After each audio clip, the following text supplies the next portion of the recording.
mga mamamayang, magandang hapon po sa inyong lahat. Ngayong hapong ito ay ipapakita ko po sa inyo ang pagluluto ng adobong talong with tupo at ito na po ang ating mga ingredients. Unang-una, talong, tukwa, bawang, kamatis, sibuyas, oyster sauce, mantika, asin, at saka seasoning. Ngayon ay uumpisahan na po nating lutuin ang mga ito. Ngayon po, ang una nating gagawin ay magpapainit po tayo ng mantika para sa pagpriprito ng ating tukwa. Ngayon po ay ipiprito na natin tong ating tokwa. Yan, uubusin ko na po lahat sa paglagay dyan sa ating kawali. Tapos hihintayin lang po natin na mag golden brown ito, tsaka natin hahanguin.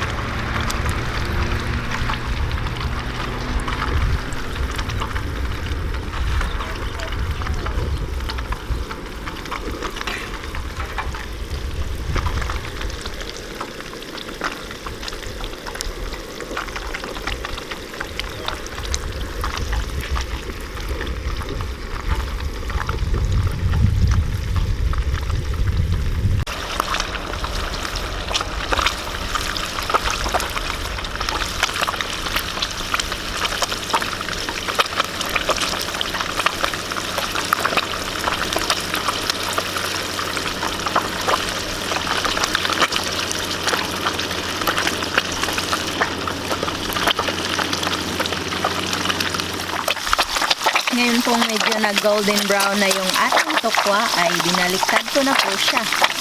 So, yung kabila naman ang pipituhin natin.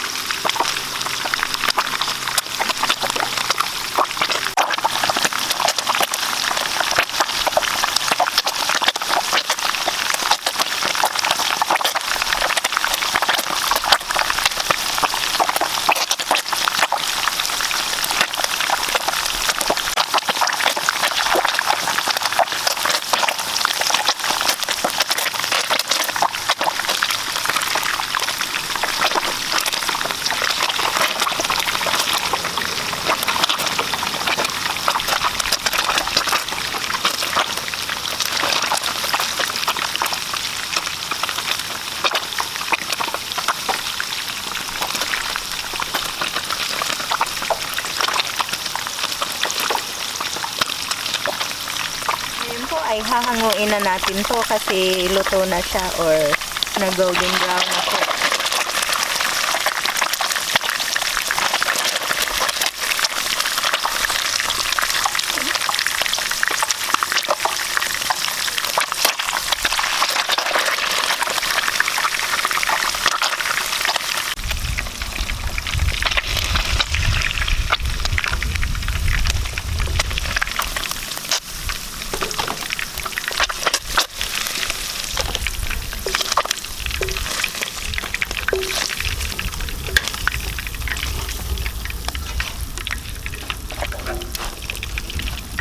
Ang isusunod natin na pipituhin ay ito namang talong.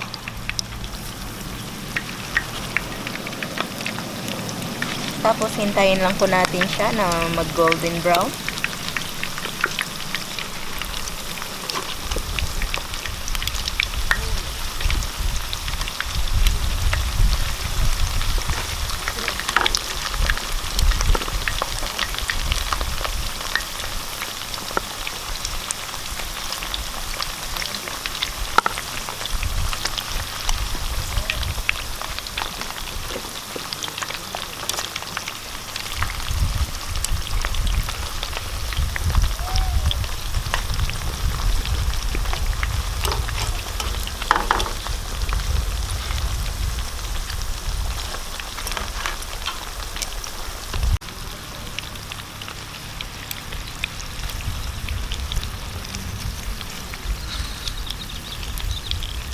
Ngayon po na medyo na golden brown na po siya ay binaliktad ko na po.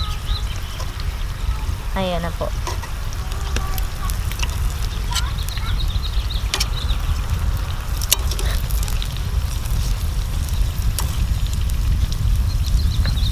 Ngayon ay hahanguin ko na po itong medyo nag golden brown na po.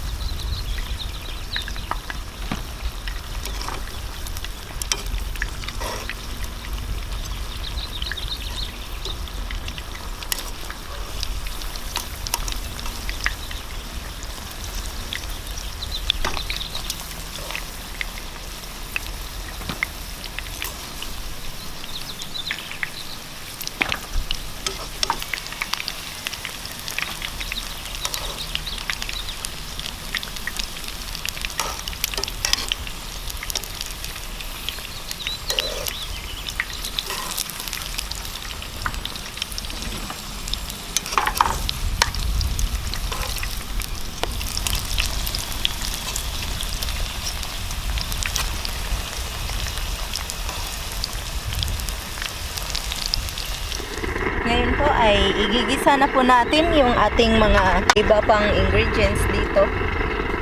Katulad nitong bawang. Yan.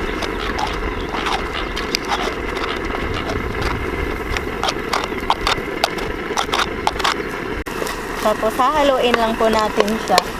At hintayin po natin na medyo mag golden brown yung ating bawang.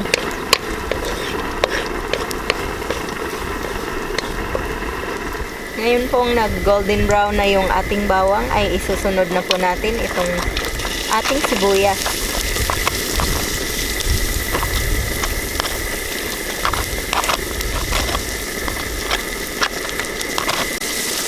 Tapos hahaluin lang po natin.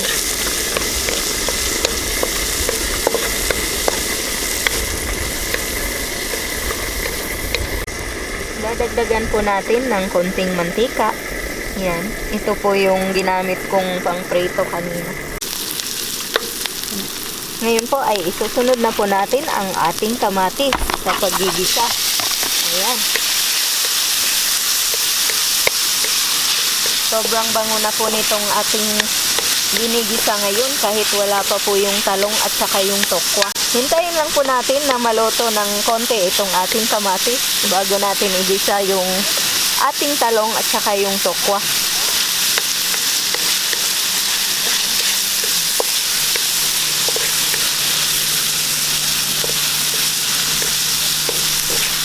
Ngayon po ay susunod na natin sa paggisa itong ating tokwa. Kasi medyo luto na po yung ating kamatis. So ito na po ang susunod nating igisa.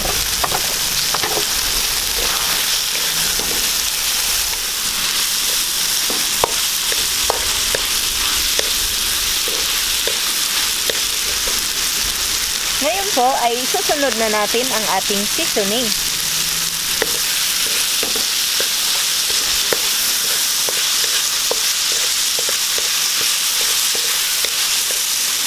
Tapos ngayon na nailagay ko na po ang ating seasoning ay isusunod na po natin ang talong. Ayan.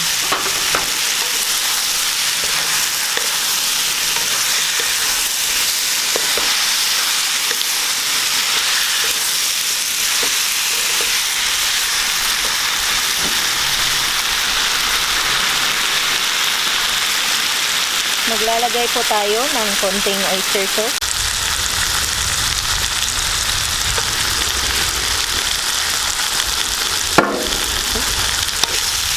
Hahaluin lang po natin.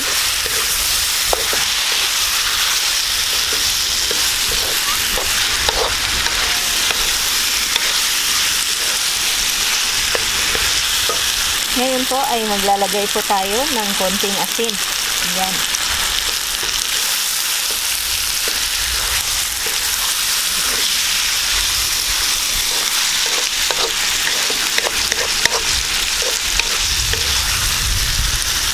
Napakadali lang pong maluto nito kasi naprito na po natin yung ating mga ingredients, yung talong at saka yung tokwa. Kaya napakabilis lang po niyang maluto.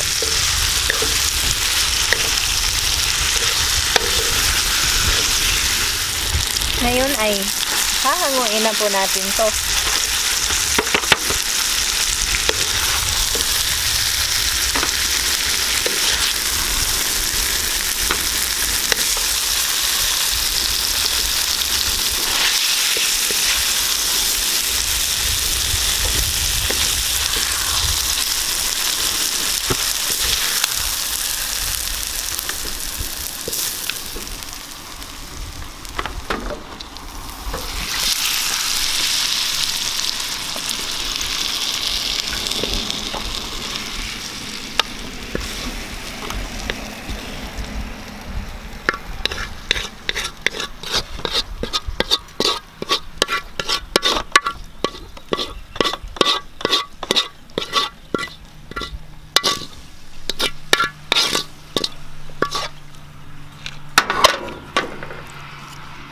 Ito na po ang ating adobong talong na may tokwa. Sana po ay subukan nyo ang reseping ito. Sana mag-like, mag-subscribe at mag-share kayo. Maraming salamat po sa panunood. Ito po ang inyong Ate Mayang na nagsasabing, mabuhay!